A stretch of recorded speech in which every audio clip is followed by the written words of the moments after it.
Halo semua, gue Renner Ferdinand, audio engineer dari Studio Om Ray. Hari ini gue pengen jawab pertanyaan-pertanyaan atau komentar-komentar yang ada di kolom video Dolby Atmos. So, kita mulai dari Pak Bro Ari Pramudito 2963. Lumayan panjang ya. Ini kalau menurut saya loh, Dolby Atmos adalah kodek tambahan pada Dolby Digital dan True Sound untuk moving objects. Moving objects dapat dilihat dengan Dolby Media Encoder, Trinnov, atau Free Cavern. Pada dasarnya, Atmos adalah objek untuk mendefinisikan secara digital suara objek bergerak di luar kanal sound yang ada 2, 3.1, 5.1, 7.1 DST dan sebagainya. Diutamakan untuk top ceiling karena untuk level ear sudah tercakup sama speaker. Paragraf pertama, mungkin dari end codec ke end consumer iya, cuma dari segi pengerjaan profesional yang gue alamin dari moving dari 7.1 ke Atmos itu workflow-nya totally beda karena kita ketemu Dolby Atmos Production Suite dan harus ada delivery spec yang beda lagi, totally beda. Pada dasarnya, Atmos adalah objek untuk mendefinisikan secara digital suara objek bergerak di luar kanal sound yang ada. Diutamakan untuk top ceiling karena untuk level ear sudah tercakup sama speaker. No, salah banget ini. Di ceiling itu juga speaker juga. Kalau nggak tercakup sama speaker, keluarnya dari mana?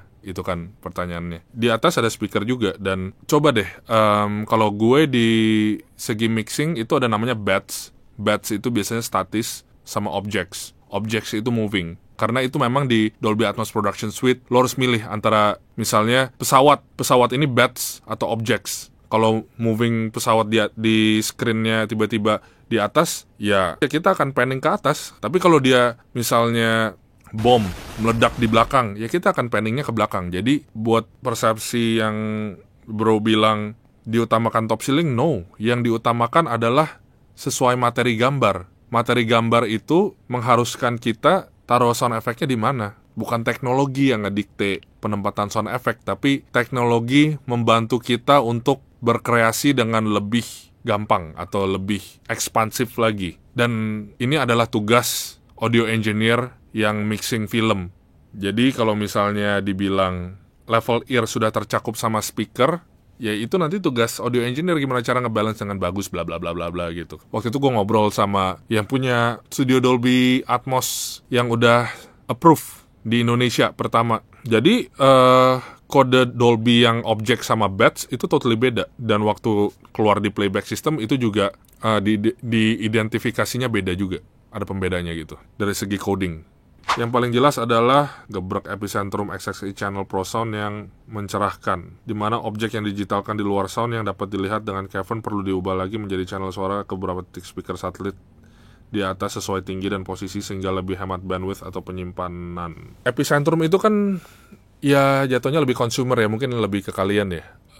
Kalau gue tuh dari segi Atmos home entertainment buat Netflix gitu. Jadi gue dari segi pembuat dan ya mungkin epicentrum yang gue udah nonton ini juga ini dari segi untuk disebarkan ke penikmat. Dan setahu gue yang epicentrum ini adalah ini lebih ke channel management aja sih. Kalau hemat bandwidth atau penyimpanan I don't think so. Kayak ini lebih ke channel management aja buat gue. Atmos sederhana itu Atmos musik yang stereo immersive dengan Atmos bergerak. Tidal contohnya ada di AC 2.0 Atmos dan AC 3.5.1 Atmos. Jadi yang Atmos sederhana adalah AC 4. Kalau dia 2.0 gue nggak tahu apakah itu turunan jadi stereo atau binaural. Karena bisa kalau misalnya binaural juga sebenarnya stereo channel. Dan itu biasanya dipakai buat AirPods dan headset yang udah diaktifasi untuk binaural. Tapi binaural adalah akal-akalan DSP untuk mensimulasi feel Atmos. Walaupun buat gue itu 60-65% dari rasa Atmos yang keluar dari speaker beneran, buat gue kayak gitu. Dan kalaupun itu bukan binaural, itu misalnya keluar 2.0, artinya stereo, ya itu berarti stereo yang diderivasi dari 7.1.4. Kalau misalnya itu bener ya berarti benar seperti yang bro bilang, yang nggak bergerak. Tapi nggak bergerak berarti cuma stereo aja, bukan Atmos. Itu stereo yang turunan dari Atmos. Dan isi 3.5.1 Atmos, buat gue ini juga kayak derivasi dari Atmos juga. Dari 7.1.4 turun jadi 5.1. So, it's not really Atmos juga. You don't get the Atmos experience dari situ. Atmos harus ada ceiling speaker, buat gue gitu. Soundbar Atmos seperti Sonos itu hanya memproduksi suara untuk ditembakkan ke langit-langit dengan harapan bisa memantul. Sebagian lagi gimmick seperti Mi Pad 5. Well, kalau buat gue, stereo speaker yang berasa Atmosnya itu baru Apple, iPad, MacBook. Kalau Mi Pad gue belum ada pengalaman sebelumnya, jadi gue nggak bisa komen. So ada baiknya beli 5.1 saja, mau wired juga oke. Atmos nggak terlalu penting kecuali di cinema. Salam all around us. Untuk sekarang ya, karena di cinema pasti dia yang paling terkalibrasi kan.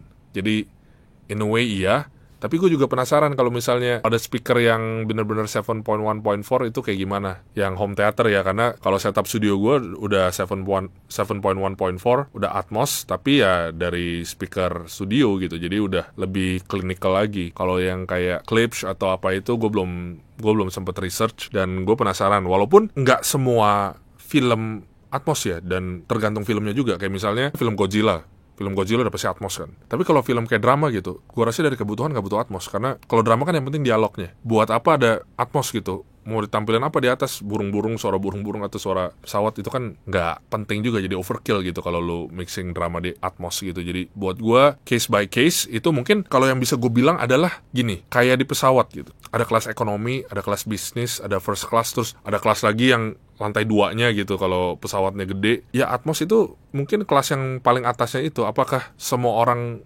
bisa ke situ atau harus ke situ? Ya nggak bisa. Apakah semua film perlu digitukan? Nggak perlu. Kadang kalau filmnya butuh treatmentnya di tanda kutip di economy class atau 5.1, ya udah di situ aja.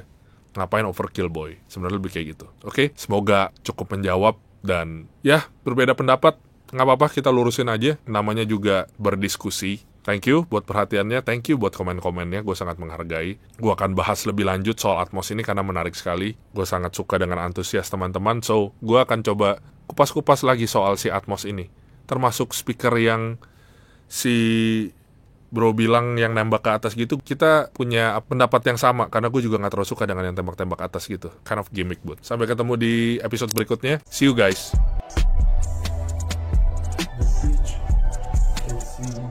The siege.